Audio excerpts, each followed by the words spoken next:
Stage મેં તમને કીધા કે 90% લોકોને ક્યારે ખબર પડે જ્યારે સ્ટેજ 5 હોય.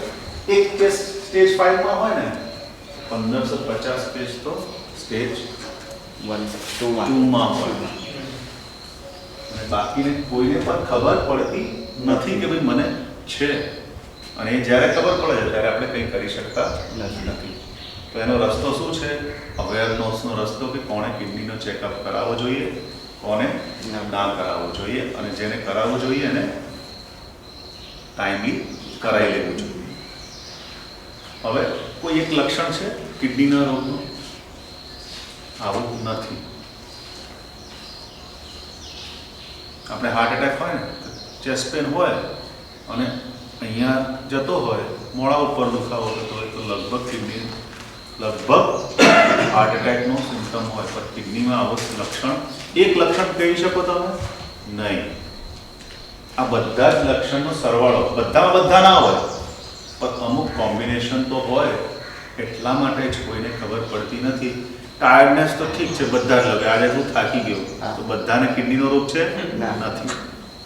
પગમાં સોજા આવે, લીવરનો થઈ શકે, કિડનીનો થઈ શકે અને હૃદયનો બી થઈ શકે.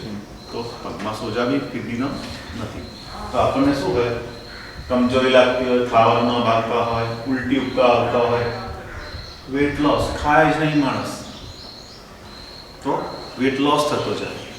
અને વેટ ગેન એને કંઈ શરીર મજબૂત નથી થતો, પાણી ભરાઈ ગયો છે એટલા માટે વેટ ગેન થાય. રાત્રે પેશાબ કરવા માટે ઉઠવું પડે. 20 વર્ષ 60 વર્ષનો હોય ને કોઈ માણસ, તો રાત્રે 1-2 વાર ઉઠે ને તો આપણે પ્રોસ્ટેટના હિસાબે ઉઠે. પણ જુવાન માણસ જે રાત્રે 2-3 વાર ઉઠવા માંગે તો કિડનીનો ચેકઅપ કરાવવું જોઈએ. ચાલે એટલે શ્વાસ ચડી જાય, જેટલો એનો કલર હોય ને, ફેર હોય ને, તો ડાર્ક થતો જાય. આ બધા લક્ષણ, કોમ્બિનેશન લક્ષણ હોય તો આપણને ખ્યાલ પડે કે આ કિડનીના લક્ષણ છે. પણ બધાને આવી રીતે ખબર પાડી શકે કોઈ જાણ? ફરી એ જ આવે કે જ્યાં સુધી ચેક ના કરાય ત્યાં સુધી ખબર ના પડે. હવે 2 વિલન છે કિડની ડિઝીઝમાં, ડાયાબિટીસ અને બ્લડ પ્રેશર. તો એમને બચાવવું હોય તો શું કરવું જોઈએ આપણે? ડાયાબિટીસ ને બ્લડ પ્રેશર થવા દેવાનું નહીં. તો જ આપણે કિડની બચે છે. હવે ડાયાબિટીસ ઉપર ચર્ચા કરીશું કે એનું પ્રમાણ કેટલો વધતો જાય છે. 30% લોકોને ટાઈપ 1 ડાયાબિટીસ, એટલે નાનપણમાં ડાયાબિટીસ થઈ જાય ને 30 વર્ષ પહેલાં, એને ટાઈપ 1 કહેવાય. 30 વર્ષથી ઉપર હોય તો ટાઈપ 2 કહેવાય.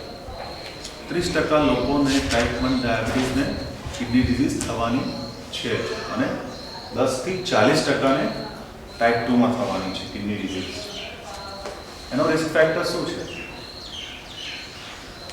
એક તો જેનેટિક પ્રિડિસ્પોઝિશન થયું, એટલે તમે એકવાર તમારા પરિવારમાં કિડની ડિઝીઝ આવવા દીધી અને ડાયાબિટીસ આવવા દીધું, એ વારસાગતમાં આવી શકે છે. તો આપણે આવા જ દેવાનું નહીં. બીજું છે કે ભાઈ આપણે ડાયાબિટીસ આવી ગયું અને કંટ્રોલ ના રાખી, આપણને પહેલા દિવસે ખબર નથી, કોઈ આજે તો મારો 400 શુગર છે, 2 વર્ષથી 400 શુગર છે, મને કંઈ થતું નથી. અમુક લોકો આમાં જ જીવ્યા રાખે છે, પણ પહેલા 2 વર્ષમાં કંઈ થવાનું નથી. પણ જ્યારે થશે ત્યારે ઇરિવર્સિબલ થઈ જશે. બીજા કારણ જે ડાયાબિટીસમાં કિડની ડિઝીઝ વધારે છે એ છે ઓબેસિટી, સ્મોકિંગ એન્ડ જેને એકવાર ડાયાબિટીસ થાય અને આંખનો પ્રોબ્લેમ થઈ જાય એ પેશન્ટને કિડની ડિઝીઝ થવાનો ચાન્સીસ વધારે છે. તો ક્યારે ચેકઅપ કરાવવું જોઈએ ડાયાબિટીસ વાળાને? ટાઈપ 1 વાળાને 5 વર્ષ પછી કરાવવું જોઈએ. ટાઈપ 2 ને જ્યારે ખબર પડે ત્યારે જ આંખનો ચેક કરાવી લેવો જોઈએ અને કિડનીનો ચેકઅપ બી કરાવી લેવો જોઈએ. જેને બીપી આવ્યું હોય એને જ્યારે બી બીપી આવે ત્યારે કિડનીનો ચેકઅપ કરાવી લેવાનો અને જેને ફેમિલી હિસ્ટ્રી હોય એને ચેકઅપ કરાવી લેવું જોઈએ. હવે એ જ છે, મેં તમને કીધું ને, આ ફોટો શું દર્શાવે છે કે જ્યારે ડાયાબિટીસ થાય ત્યારે કંઈક થવાનું નથી. પહેલા 5 વર્ષમાં કંઈક નહીં થાય, પણ પછી એને માઇક્રો આલ્બ્યુમિન્યુરિયા એટલે નાનકડું આલ્બ્યુમિન પ્રોટીનમાં નીકળવાનું ચાલુ થાય. તમને ખબર પડે નહીં. 5 થી 10 વર્ષમાં ખબર પડે નહીં, એ નીકળતો રહે, આપણને ખબર પડે નહીં. આપણને ખબર ક્યારે પડે? અહીંયા, જ્યારે આપણે બ્લડ પ્રેશર થઈ જાય, આપણા પગમાં જ સોજા આવી જાય, પણ એ વખતે બહુ મોડું થઈ ગયું, ઇરિવર્સિબલ થઈ જાય. આ સ્ટેજ પર ખબર પડે ને આપણને, આ સ્ટેજ પર ખબર પડે ને આપણને, આપણે કંઈક કરી શકીએ. પણ આ સ્ટેજ પર જ્યાં સુધી ટેસ્ટ ના કરાય ત્યાં સુધી ખબર પડે નહીં. હવે તમને નહીં ખબર પડે તો આ સારું મને આપી દીધું છે કે આના કામ 2 કામ છે, એક તમને સમજાવવા અને એક અહીંયા. હવે આ છે ને એક HbA1c એક વસ્તુ હોય છે. તમને કોઈને ખબર છે HbA1c શું છે? આપણે એક ટેસ્ટ કરીએ, શુગર ટેસ્ટ કરીએ.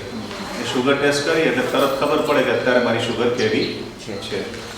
પણ મારે 3 મહિનામાં, છેલ્લા 3 મહિનામાં મેં શુગર કેવું છે એ ખબર પાડવા માટે HbA1c હોય. એનો નોર્મલ વેલ્યુ 6 થી 7 ની વચ્ચે હોય.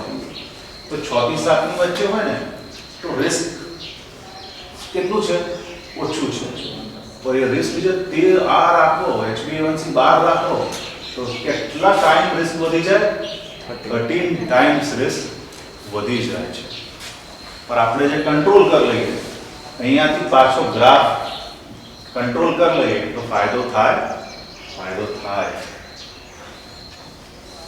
75% ઘટાડનો એટલે આંખનો પ્રોબ્લેમ ના થાય. 54% કિડનીનો રોગ ઓછો થઈ જાય. 60% ન્યુરોપેથી. કિડનીનો આવો રોગ છે ને જે અહીંયાથી લઈને અહીંયા સુધી બધા જ ઓર્ગનમાં થાય, અને એકવાર એનો કોમ્પ્લિકેશન શરૂ થઈ જાય ને એના પછી એનો કોઈ ઉપાય નથી. એ જ રીતે મેં જે રીતે વાત કરી ને કે ફાયદો, HbA1c <6 રાખો, 6 થી 7 રાખો.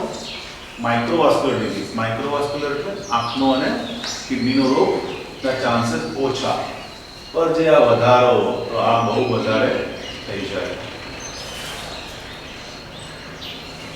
આ બીજો એક ડાયાગ્રામ છે શાયદ સમજાવવા માટે કે તમે 1% HbA1c ઓછું કરો ને, 13 માંથી 12 બી લઈ આવો ને તો 37% ઓછા ચાન્સ થઈ જાય આપણને કિડનીના રોગ અને આંખનો રોગ બચાવવા માટે. તો કેટલું અગત્યનું છે 1% HbA1c ઓછું કરવું, એ આ ગ્રાફમાં દર્શાવે છે. આપણે શું કરવું જોઈએ? સૌથી પહેલા ગોલ શું હોવો જોઈએ? HbA1c 7 થી નીચે. બ્લડ શુગર જ્યારે ડોક્ટર કહે ને ત્યારે કરાવવાનું. મેડિસિન્સ રેગ્યુલરલી લેવાની. હોય છે શું, ડાયાબિટીસ વાળા પેશન્ટ ડોક્ટર પાસે જાય, ડોક્ટર દવા આપે, ડાયાબિટીસનો રિપોર્ટ કરાવે, રિપોર્ટ નોર્મલ આવી જાય પછી દવા મૂકી. કેમ કે જ્યાં સુધી ચેક નહીં કરાવો ત્યાં સુધી ખબર પડવાની તો છે જ નહીં કે ભાઈ આપણે ડાયાબિટીસ વધારે છે કે ઓછું. એ જ રીતે બ્લડ પ્રેશરનું બી આવું છે. દવા લો, બ્લડ પ્રેશર કંટ્રોલ આવી જશે, પણ દવા બંધ કરી દો તો પાછું વધવાનું છે ને છે. અને બધા લોકો એ માને કે બ્લડ પ્રેશર વધશે એટલે માથાનો દુખાવો થશે તો ખબર પડી જશે કે આપણે બ્લડ પ્રેશર વધેલો છે. પણ 90% લોકોને માથાનો દુખાવો થતો નથી. 200 બીપી હોય ને તો એ ખબર પડતી નથી. તો આપણે તો જીવ્યા રાખીએ કે મને તો દુખાવો થતો નથી તો મારો બ્લડ પ્રેશર નોર્મલ છે, પણ આ ખરેખર આવું નથી. એક માઇક્રો આલ્બ્યુમિન્યુરિયા માટે ચેક કરાવતા રહેજો. ડાયાબિટીસ હોય એ ચેક કરાય, કેમ કે એ સ્ટેજ છે એ રિવર્સિબલ સ્ટેજ છે. તમે એ વખતે બી જાગી જાઓ તો તમે આ પ્રોબ્લેમ ઓછા કરી શકો છો. જેને ડાયાબિટીસ હોય ને એને બ્લડ પ્રેશર થવાનો શક્યતા વધી જાય, અને એના માટે બ્લડ પ્રેશર કંટ્રોલ કરવો બહુ જ અગત્યનું છે. કેમ કે ડાયાબિટીસ અને બ્લડ પ્રેશર જે બંને આવી જાય તો બહુ જ પ્રોબ્લેમ શરીરમાં થઈ શકે છે. ટાર્ગેટ કેટલો હોવો જોઈએ? 130 થી 80 બ્લડ પ્રેશર. હવે એ આપણા એ જોયું કે કેટલા લોકોને પર્સન્ટેજ ડાયાબિટીસ હોય છે. લગભગ 10% લોકોને 18 વર્ષથી ઉપર હોય ને એને ડાયાબિટીસ છે. આપણને માની કે 18 વર્ષથી ઉપર 10% ઓછું જ છે. તો એ તમે માનતા કે આપણે 18 વર્ષનું ગણીએ છીએ. આપણે 60 વર્ષમાં 10% નથી ગણતા. 18 વર્ષથી ઉપર આપણે ગણીએ છીએ તો બહુ જ વધારે. એ જ રીતે 29% લોકોને આપણે ઇન્ડિયામાં બ્લડ પ્રેશર છે અને સિટીમાં વધારે છે, ગામડામાં ઓછું. કેમ? કે સિટીમાં સ્ટ્રેસ વધારે છે, ગામડામાં લોકો હજી શાંતિવાળા છે. અને સ્ટ્રેસ એક મુખ્ય રોગ છે બધા જ માટે. સ્ટ્રેસ ડાયાબિટીસ માટે, બ્લડ પ્રેશર માટે, માનસિક બીમારીઓ માટે, બધા જ માટે સ્ટ્રેસ બહુ અગત્યનું વિષય થઈ ગયું છે.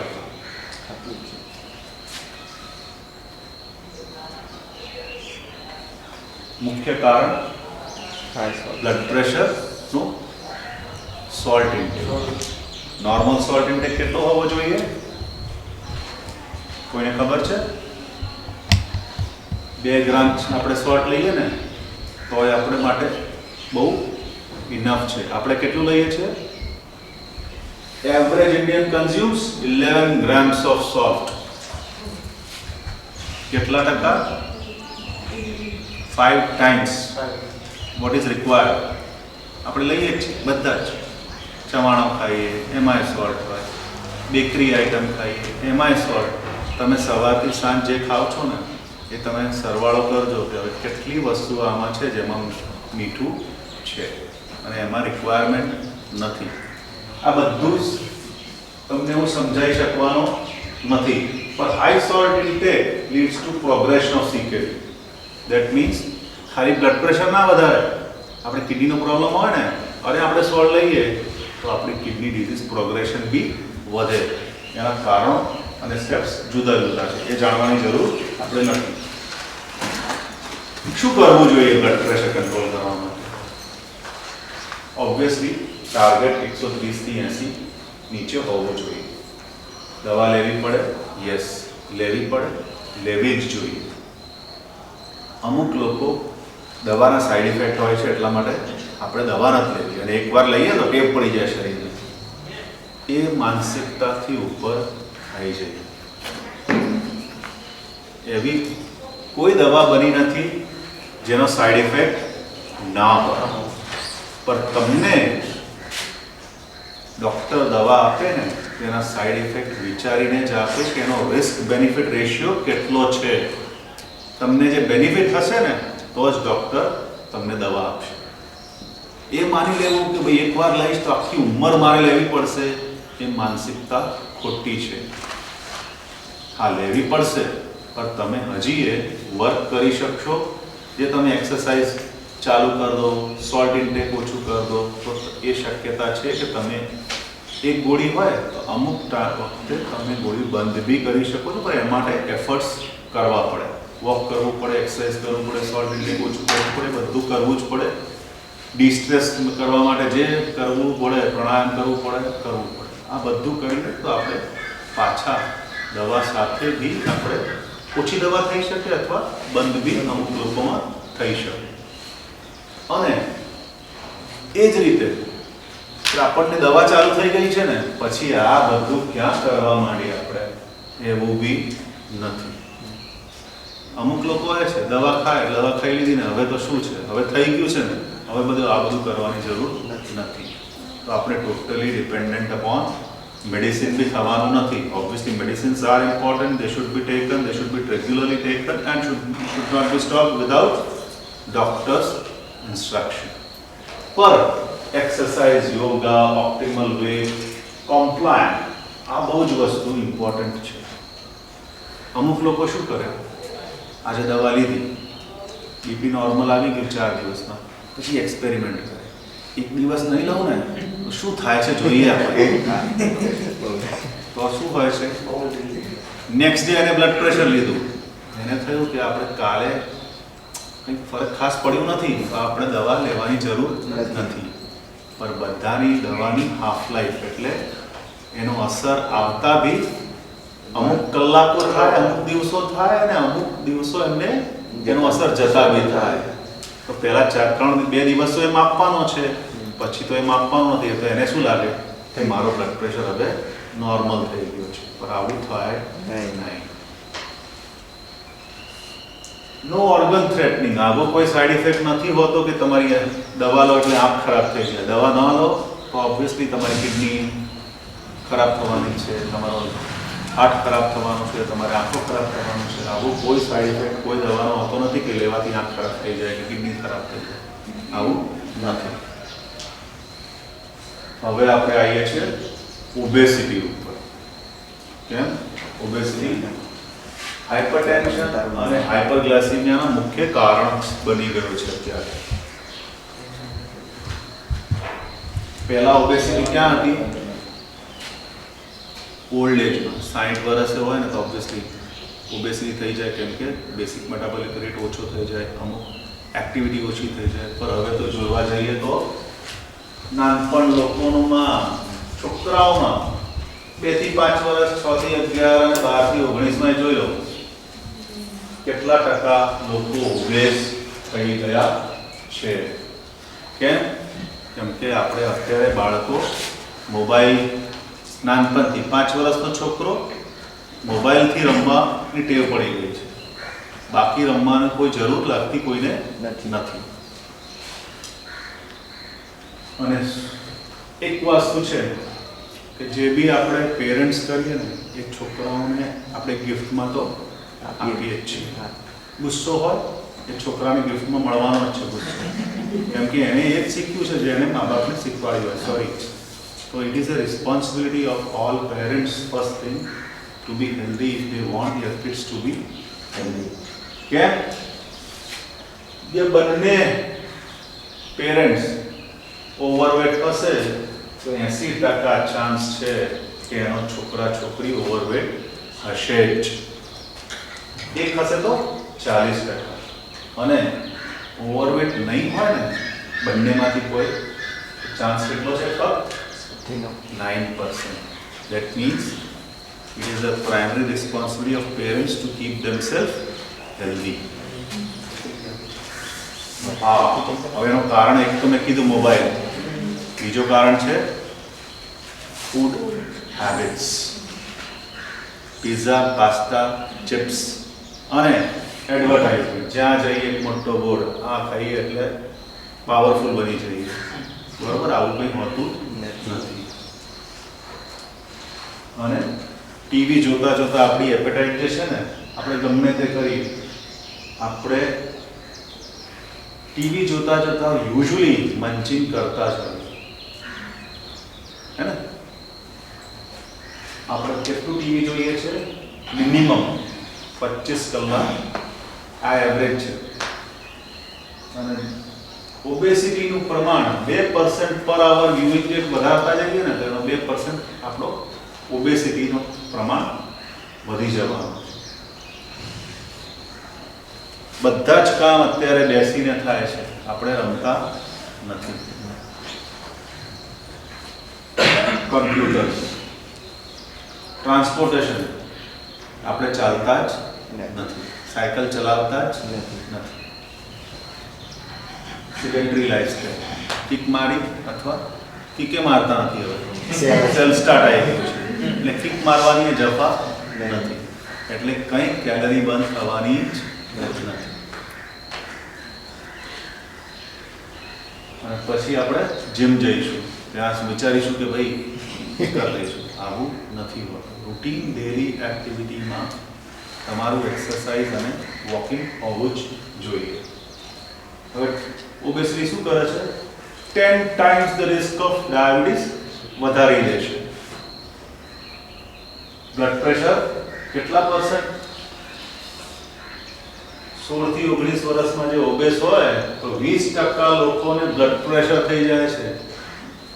જે તમે ફક્ત 20 વર્ષનું વાત કરું છું અને એમાં 20% લોકોને બ્લડ પ્રેશર થઈ જાય છે જેમનો ઓવરવેટ હોય તો, જે ઓબેસ હોય તો. અને બ્લડ પ્રેશર શું કરી, ઓબેસિટી શું કરી શકે? ઘણા બધા. આમ તો આટલું બધું છે, પણ આ મુખ્ય સર્કલ્સ છે: hypertension, depression, osteoarthritis, obstructive sleep apnoea, diabetes. આવી કઈ વસ્તુ નથી જે ડાયાબિટીસ ના કરી શકે, ઓબેસિટી ના કરી શકે. પ્રોબ્લેમ ખાવા પીવામાં ઓબ્વિયસલી પ્રોબ્લેમ થઈ ગયું છે. પિઝા, પાસ્તા છે, એ બધું ખાયું છે. હવે એક વસ્તુ છે જે આપણે નીમ જ રાખી હોય ને, તો એ જ રીતે આપણે નાનપણમાં મોટા હોઈએ તો વધારે જુવાન થઈશું ને ત્યારે આપણે એક્સરસાઇઝ કરી લઈશું, વજન ઓછું કરી લઈશું, એવું થતું નથી. જે છોકરો છે નાનો બાપ, આપણે આપણા ટેવ હોય મા બાપને, બેટા ખા લે, તું ઓછો જમે છે, તારો શરીર નબળો પડતો જાય છે, ભલે જાડીઓ હોય. બરોબર, આપણે લાગે કે આપણે પ્રેમ કરીએ છીએ એના માટે કરીએ છીએ, એ નથી ખબર કે એના પ્રોબ્લેમ વધારીએ છીએ. કેમ? જે તમારે ઓબેસ, જે તમારા ટીન્સ એટલે 13 વર્ષથી 19 વર્ષમાં જે તમે ઓબેસિટીનો કંટ્રોલ ના કર્યો, તો એ 100% તમને ઓલમોસ્ટ તમારે એડલ્ટ્સ જ્યારે થશો તમે ત્યારે તમને ઓબેસ હશો જ. ફાયદો થાય વેટ લોસનો? થાય. બ્લડ પ્રેશર રિડક્શન થાય, ડાયાબિટીસ ઓછું થઈ શકે, કેન્સરના રોગ ઓછા થઈ શકે, જે તમે ઓબેસ થઈ ગયા અને પાછું તમે નોર્મલ ટ્રાય કરો તો. બીજો એક છે કિડનીનો રોગ થવાનું કારણ સ્ટોન. મુખ્ય કારણ આપણે ગરમી છે, proper hydration is not proper. આપણે શું કરીએ? પાણીને ઇગ્નોર કરીએ. આપણને ખ્યાલ છે તમને? અત્યારે તમારા જમાનામાં ખબર નહીં, અમારા જમાનામાં અમારા મા બાપ એક વસ્તુ કહેતા હતા, ઘરમાં કોઈ બી આવે પહેલું શું કરવાનું? એને પાણી પીવડાવવાનું. તમારા છે? મને ના પીવડાવ્યું. બરોબર.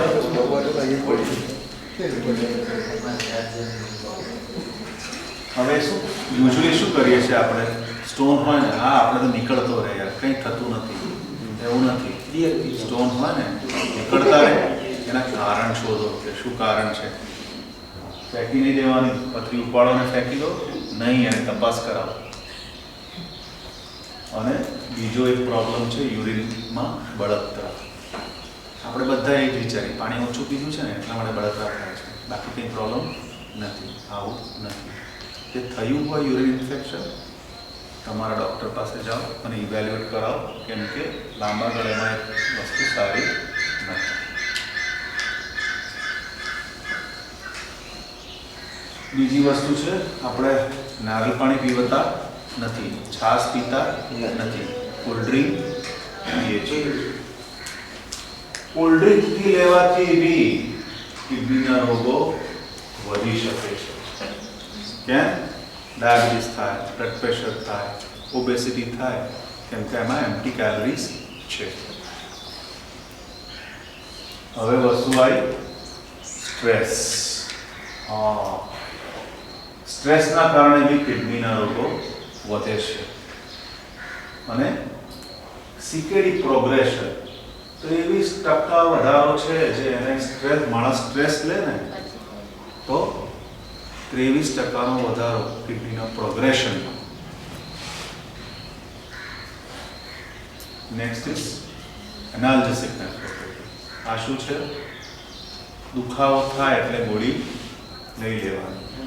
પણ ભગવાને આ શરીર બહુ જ સારો બનાવ્યો છે. આપણે ગમે તે ઇન્વેન્ટ કરી લઈએ, આવો સારો કોમ્પ્યુટર અને સિસ્ટમ બનાવી શકવાના બધા આપણે નથી. દુખાવો થાય એટલે કંઈક પ્રોબ્લેમ છે, એનો એક ઇન્ડિકેશન છે કે ભાઈ તમને કંઈક પ્રોબ્લેમ છે, શરીરમાં પ્રોબ્લેમ ચાલે છે, તમે કરો. અમુક વસ્તુ નથી આપણે સીટ બેલ્ટ નથી પહેરતા તો બીપ બીપ વાગે છે. કેમ? એ જ બીપ બીપ છે કે ભાઈ અહીંયા જે તમને દુખાવો થાય તો ભાઈ તમારો હૃદય ચાલતું બરોબર નથી, ડૉક્ટર પાસે જાઓ. પણ એ વખતે તમે દુખાવાની ગોળીઓ ખાઈ લો, દુખાવો મટી જવાનો, તમે લાગે આપણે કંઈ નથી. ફરી થાય, ફરી ખાઈ લો. ડૉક્ટર એકવાર તમને દુખાવામાં એકચ્યુઅલી જરૂર હોય છે દુખાવાની ગોળીઓનું, એ આપી દે, એ પ્રિસ્ક્રિપ્શન પડ્યો હોય છે. આપણે જ્યારે બી થાય ત્યારે એ જ દુખાવો ડૉક્ટર એ જ આપે છે ને, લેતા રહીએ. આવું કરવાનું નહીં. હવે પ્રિવેન્શન પર વાત કરીએ. પ્રિવેન્શન કયા જાતના હોય? First is primary prevention. Primary prevention એટલે ડાયાબિટીસ ને બ્લડ પ્રેશર થવા જ દેવાનું નહીં. બીજું છે સેકન્ડરી પ્રિવેન્શન, થઈ ગયું તો એનું પ્રોગ્રેશન અટકાવવાનું. થર્ડ ઇઝ ટર્શિયરી પ્રિવેન્શન, કે બગડી જ ગઈ હોય તો પછી શું કરવું. આપણે ફક્ત પ્રાઇમરી અને સેકન્ડરી ઉપર આજે વાત કરીશું. ટર્શિયરી માટે વાત નથી કરતા. ટર્શિયર એટલે ટ્રાન્સપ્લાન્ટ કરાવી દેવું છે, એના વિશે આપણે વાત કરતા નથી. મોસ્ટ ઇમ્પોર્ટન્ટ છે regular health checkup. Health checkup એટલે તમારે બ્લડ પ્રેશર મપાવતા રહેવાનું, ડાયાબિટીસ મપાવતા રહેવાનું, તમારું વજન મપાવતા રહેવાનું. બરોબર? તો આપણને ખબર પડે કે આપણને કોઈ રોગ છે કે નહીં. આ બધું ના કરવું હોય ને તો રોજનો 5 કિલોમીટર ચાલી જવાનું. શરૂઆતથી આપણે એ વિચારીએ કે 40 ના થઈશું ત્યારે ચાલીશું, નહીં, આજે ચાલુ કરો. આ અગત્યનું બી છે. હવે આ કિડનીના ડોક્ટરને ક્યારે મળવાનું એ ખબર હોવી જોઈએ તમને, કે પેશાબમાં બ્લડ આવે, પ્રોટીન આવે, કે ટેસ્ટ એબનોર્મલ આવે અથવા સોનોગ્રાફીમાં કંઈક તમારી કિડનીમાં પ્રોબ્લેમ બતાવે ત્યારે કિડનીના ડોક્ટરને મળવાનું. એમને કોઈ જરૂર નથી. Lifestyle modification. હવે વેટ લોસ એક્સરસાઇઝ જે છે ને એ ડાયાબિટીસનું પ્રમાણ ઓછો કરે, ઓબેસિટીનું પ્રમાણ ઓછો કરે, બ્લડ પ્રેશરનું પ્રમાણ ઓછો કરે, એટલે ઓટોમેટિકલી કિડની ડિઝીઝનું પ્રમાણ ઓછો કરે અને એનું પ્રોગ્રેશન અટકાવે. Yoga is good for health. And most important is poor adherence, that means compliance. એ બહુ અગત્યનું છે બધા માટે, પણ કિડનીના પેશન્ટ માટે તો બહુ જ અગત્યનું છે કે આપણી દવાઓ ટાઈમસે લે અને જે ડૉક્ટરની સલાહ પ્રમાણે ખાય. હવે એ છે આ રીતે દર્શાવે છે કે ડૉક્ટર પાસે ના જઈએ ને આટલા સમયમાં જે પ્રોબ્લેમ શરૂ થાય અને આપણે ના જઈએ તો ગમે તે હોય એને કિડની ખરાબ આ સમયમાં થઈ જ જવાની છે. જે આ અડધા રસ્તે બી ડૉક્ટર પાસે પહોંચી ગયો તો એની કિડનીનું પ્રમાણ 2 વર્ષ વધી જશે. જ્યારે શરૂઆત થાય ત્યારે આ સ્ટેજ પર કિડની ડૉક્ટર પાસે ગયો તો એનો વધવાનો છે. પણ આપણો એમ શું છે? આપણો એમ અહીંયા છે કે આપણે જે ગ્રાફ છે ને એ આમ લઈ જવાનો. પણ આના માટે શું કરવું પડે? ચાલવું પડે, એક્સરસાઇઝ કરવા પડે, સ્ટ્રેસ રિલેટેડ વસ્તુઓ જે છે એવોઇડ કરવાની. હા, આપણે બધા શું વિચારીએ છીએ? મોટા થઈશું એટલે જોરદાર બેંક બેલેન્સ હોવો જોઈએ. એ જ વિચારીએ ને, બેંક બેલેન્સ તો સોલિડ હોવો જોઈએ. પણ આપણે કોઈ દિવસ હેલ્થ બેલેન્સ અથવા બેલેન્સ્ડ હેલ્થ વિશે આપણે વિચારતા નથી. તમારે તો ઠીક છે, ચલો તમારું એ જવાબદાર નાનું છે, પણ અમારા જેવો હોય ને જે 40-50 વર્ષનો એ વિચાર આપણે તો જીવી લીધું. આપણે છોકરા માટે કમાઈએ છીએ, પણ એ તમે એ વિચારતા નથી જે કમાવા પાછળ, પૈસા કમાવા પાછળ જે તમે હેલ્થ ગુમાવો છો તો તમારા છોકરાને કંઈ મળવાનું નથી. કેમ કે છોકરો સારો હશે ને તો તમારા કમાયેલા પૈસા તમારી જ હેલ્થ પાછળ ખર્ચી દેશે, અને સારો નહીં હોય તો એના પાછળ ઉડાડી દેશે. એટલે તમારા છોકરા માટે બી કમાવવું હોય તો બેંક બેલેન્સ સાથે હેલ્થ બેલેન્સ રાખો. તો જ તમારો છોકરો એન્જોય કરી શકશે તમારા કમાયેલા પૈસા. કેમ કે પોતાના કમાયેલા પૈસાથી એન્જોયમેન્ટ થાય નહીં. હવે આપણે કિડની વિશે તો આપણી બધી ચિંતા નથી કરતા, બધી ચિંતા કરીએ છીએ હાર્ટમાં. આપણે હાર્ટ મજબૂત હોવો જોઈએ, પણ એકચ્યુઅલી શું છે કે હાર્ટ અને કિડની સાથે સાથે જ જાય છે. આ એક યુનાઇટેડ ફેમિલી છે. લીવર, કિડની, હાર્ટ એ ને યુનાઇટેડ ફેમિલી છે. આપણા જેવા નથી. વોટ્સઅપ માટે જુદા છીએ અને ખરેખર અલગ જુદા છે, પણ આપણા આ બધા સરખા છે. કિડનીનો રોગ હોય ને તો જે માણસ 80 વર્ષનો હોય, બરોબર, એનો જે રિસ્ક હોય ને 80 વર્ષવાળાનો રિસ્ક માણસને, નોર્મલ માણસને જે રિસ્ક હોય, કિડની વાળા પેશન્ટને 25 વર્ષમાં આટલો જ રિસ્ક હોય છે. જે ડાયાલિસિસ પર હોય તો હાર્ટ એટેક આવવાનો. એટલે કિડની રોગ હોય તો તમારી હાર્ટ એટેકના પ્રમાણમાં પ્રોબ્લેમ થવાની શક્યતા 3 થી 3.5 ગણા છે નોર્મલ પર્સન કરતા. Today's major problem is stress. પર સ્ટ્રેસ ઓછું કરવા માટે શું કરવું જોઈએ? કોઈ ઊંઘતો બરોબર નથી આજકાલ. બધા જ આપણે એ વિચારીએ કે રાત્રે જલ્દી ઊંઘી જઈએ તો ઘરડો માણસ જ જલ્દી ઉઠે. યુવાન માણસ હોય તો 2 વાગ્યા પહેલા તો ઉઠવું જ ના જોઈએ, પણ એવું નથી. સર્ટન થિંગ્સ તમે વિચારો તો આપણે જે ભારતમાં પહેલા જે રીતે લાઈફ આપણે ગોઠવેલી છે ને, એ વહેલું સુવાનું અને વહેલું જાગવાનું, એ સાયન્ટિફિકલી બેનિફિશિયલ છે. અમુક હોર્મોન્સ નાઇટમાં જ રિલીઝ થવાના છે, ગ્રોથ હોર્મોન્સ. આ બધા હોર્મોન્સ જે છે ને, તો તમારે એના માટે જ નાઇટ અને પીસફુલ સ્લીપ બહુ જ જરૂરી છે સ્ટ્રેસ માટે. Balance diet, hydration, stay in touch with others, but not only one mobile. બીજી એક વસ્તુ છે, thank God. Whatever situation you are, you should learn that to thank God. Because જે બી પરિસ્થિતિમાં છો એના કરતાં બી ખરાબ પરિસ્થિતિ થઈ શકે છે, હોઈ શકે છે. Have patience. બધી જ વસ્તુ થવાની છે. તમારે જે લાઈફમાં લખ્યું છે થવાનું છે, તો ઓબ્વિયસલી એના માટે મહેનત કરવી પડે. ગમે તે કરતા હોય, એક હેબિટ મ્યુઝિકની, ડાન્સની, એ હેબિટ હોવી જ જોઈએ. પેઇન્ટિંગ્સની, એ આપણે કલા જે છે ને ધીરે ધીરે આપણે ભૂલતા જઈએ છીએ.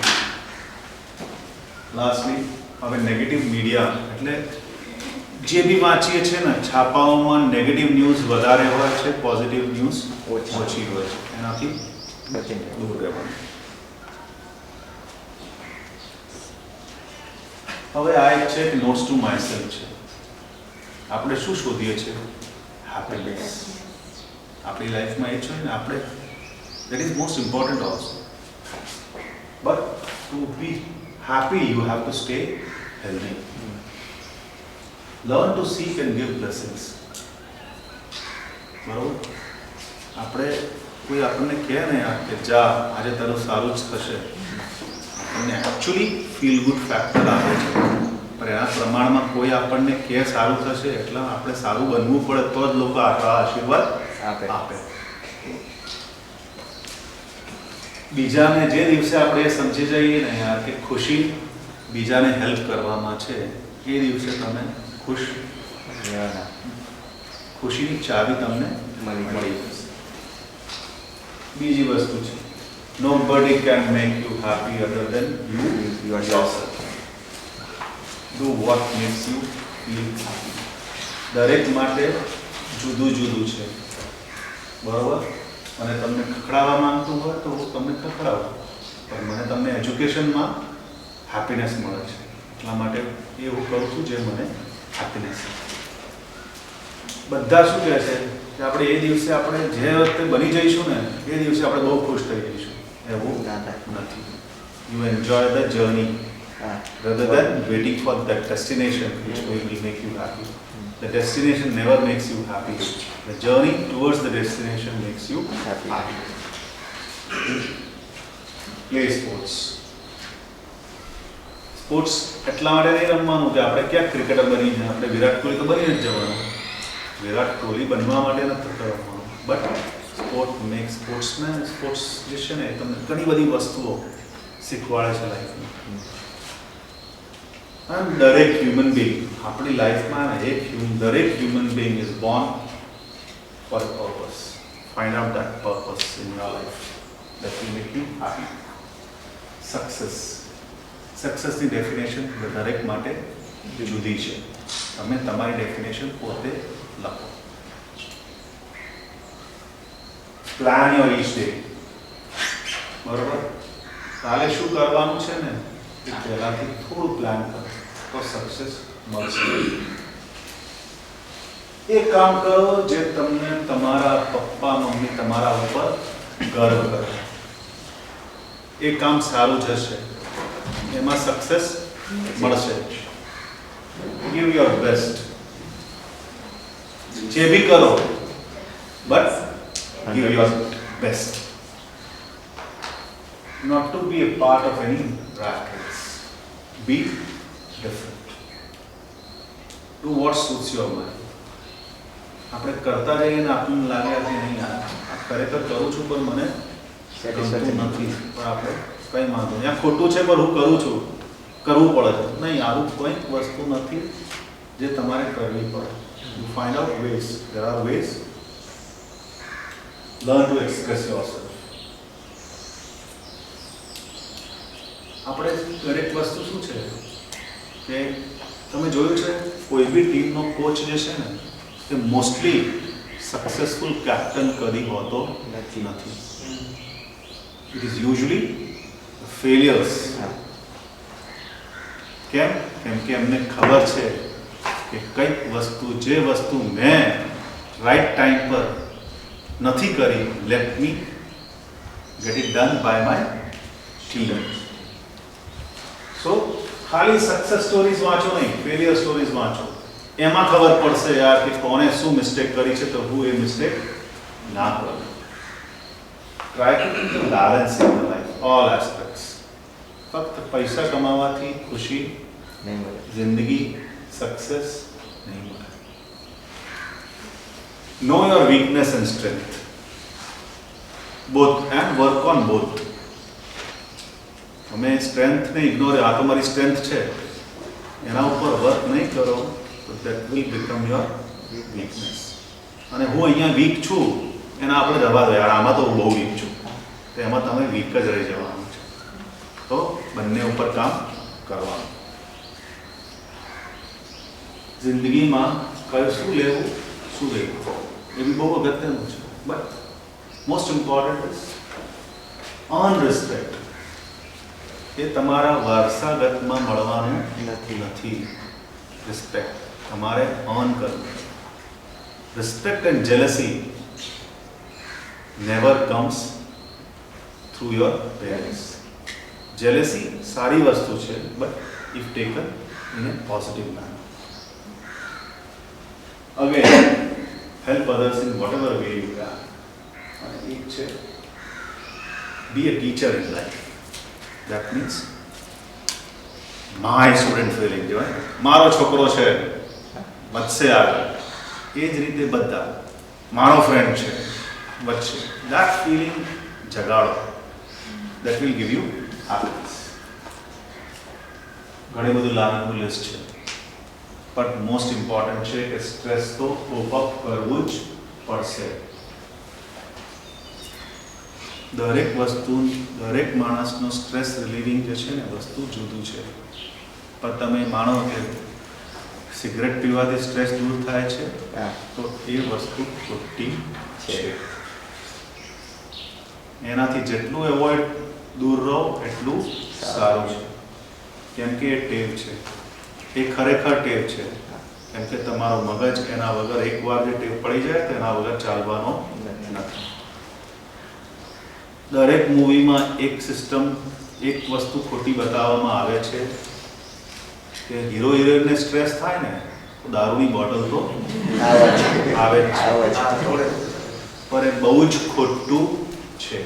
Alcohol never ever reduces the stress. It definitely increases the stress. हमारा personal experience નથી. હવે take home messages. The incidence of CKD is increasing and it is one of the most debilitating. એટલે બહુ જ ખરાબ વસ્તુ છે. આનાથી આપણે દૂર રહેવું છે. જે ડાયગ્નોઝ થાય છે એ યુઝ્યુઅલી 5th stage 5 માં થાય છે. The best way to tackle this disease is prevent. Okay? આ take home message વાંચી જશો કે હું વાંચું તમારા માટે? તમે વાંચો એક વાર. ચલો જોલો બોલો. આ શું લખ્યું છે?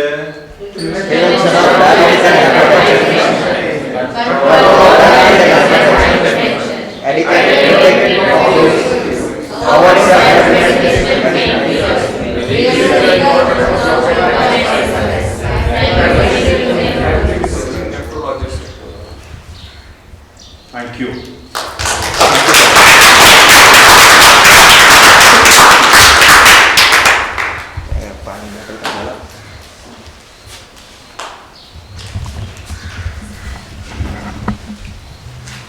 બોલો, કઈ પૂછવાનું છે? સર બોલો. તો કે છે કે સ્ટોન છે લેઝર 3 ટાઈપના કફથી થતા હોય છે, વાયુ વાત અને પિત્તથી પણ થતા હોય